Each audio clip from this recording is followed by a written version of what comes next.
You have an inspector. We did have an inspector. Duke's inspection or inspecting. All right, there's a lot to unpack right there, and I got a lot to say about this. But first, I just want to say this right here is one of the best parts of having my son go to inspections with me. He can drive, and I can do this. All right, so first of all, this is really common, and there is a common misconception that people have about home inspectors. And I'll bet you think this too. I'll bet you think that home inspectors have to tell you about mold. We don't. Home inspectors in almost every state are not considered qualified to assess mold. So guess what? It is outside of the scope of a home inspection in most states. Now, I think that's ridiculous. I have a huge problem with that. Why? Because we should be able to report on mold, and we should be required to. But here's the funny thing about mold, and most people don't know this. Mold can grow from nothing to severe mold in 24 to 36 hours. It is very possible that that guy inspected the house and there was no mold at the time of inspection, and then you fast forward even just a few days, there could have been mold growth. Now, there's a whole bunch of scenarios that can cause that. Number one, sellers might be aware of the mold and they might clean it up and get rid of it. And there's a bunch of ways to make it temporarily disappear. And then you come in and inspect the house, and then a few days later you got mold growth again, and they're blaming you for it as the inspector. So that's legit. That's a very normal circumstance. All right, but here's the other thing. I went and looked up this home inspection company, and there's a whole bunch of problems.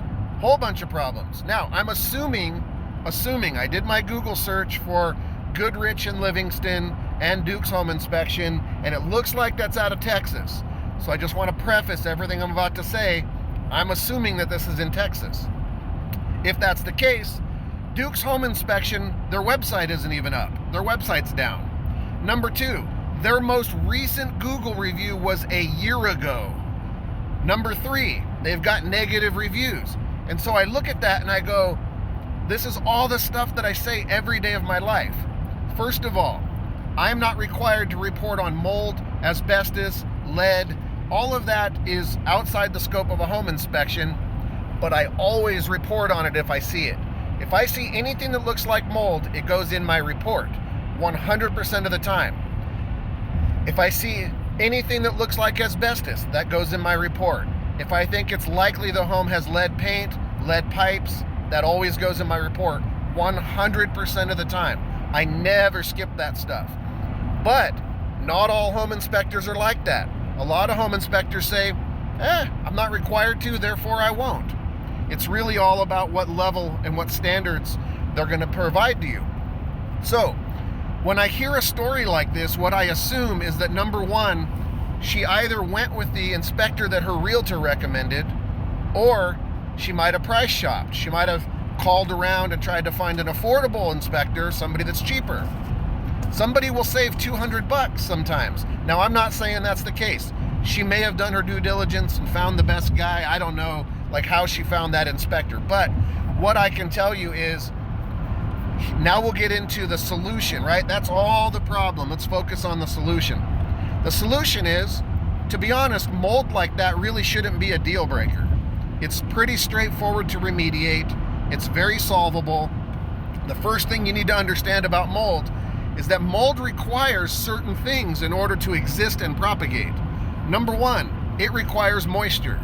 So obviously there's a moisture problem. That's the first thing that I would look at is, where did that moisture come from and how do we stop it and dry it out? Number two, mold requires a very specific temperature range in order for it to grow or propagate. So we treat food differently, right? There might be some bad stuff in your food. What do? You cook it. You heat it up. Well, this is the one area of mold remediation that I see very few people looking at. Everybody wants to spray mold. Think about it. They always want to fight about what to spray it with. Hydrogen peroxide, borax, alcohol, bleach, RMR 141, RMR 86, Sporesight. I've heard every argument in the book about what do you spray mold with? Well, spray it with whatever you want, because pretty much anything's going to kill it temporarily. The way mold works is there's mold spores. Mold spores float around, and then they cling to a porous surface, and then they begin to bloom and propagate. And that's where mold begins to grow, and you begin to see it. So mold spores can be harmful. But guess what? Just like your food, at about 150 degrees, 160 degrees, mold dies. It kills it. So if you've got mold spores floating around your house, but you heat your house up to 160 degrees, those mold spores are dead. You can kill it with heat. So when I hear that people clean up mold and then spray it, I'm like, great, they remediated the visible mold. But what about the mold behind the cabinet, inside the wall cavity? The mold that's inside, floor joists and places you can't spray. What do you do with that? Do you just spray the visible areas and wait for the mold to grow back? That's a terrible idea.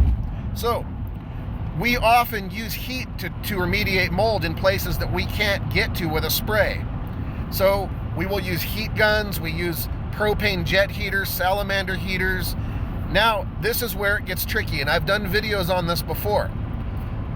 And I forgot to clarify some things. Number one, you never want to circulate air when you have mold spores floating around in the air, because you can spread the mold to other places, you can breathe it in. So they've got air scrubbers, right? These guys have expensive machines that filter out the mold spores while they're circulating the air. Get dehumidifiers, ventilate, whatever you got to do, but the first thing to do is dry it out. You want to dry it and then heat the hell out of it.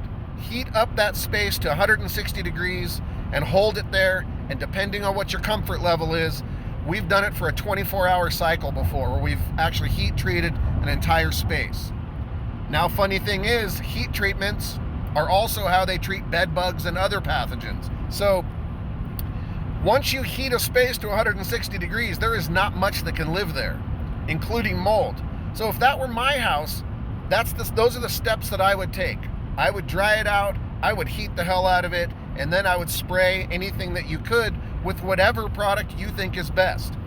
RMR 141 is a fungicide. You can buy it on Amazon. It's expensive. I'll give you a little hint. It's mostly vinegar. You can use vinegar to remediate mold. Hydrogen peroxide works really well. Bleach works really well. You just got to be aware of the toxic fumes and never mix the products. Always let it dry in between. But once you get that done, here's another step that I don't even see mold remediation professionals use. Follow up with borax. Take a pump sprayer or a spray bottle and mix borax with water and shake it up and spray everything with borax. Borax is a laundry soap, or it's a laundry booster. But borax changes the pH level of all the surfaces it comes into contact with, and guess what that does? That's a residual mold prevention. Mold can't grow back because the pH level has changed. So take for whatever you want from all of what I said. I am not a mold assessor. I am not a licensed mold remediation professional. You could dismiss everything I just said because none of this is legal advice. None of this is mold remediation advice. This is all just information to do with as you please.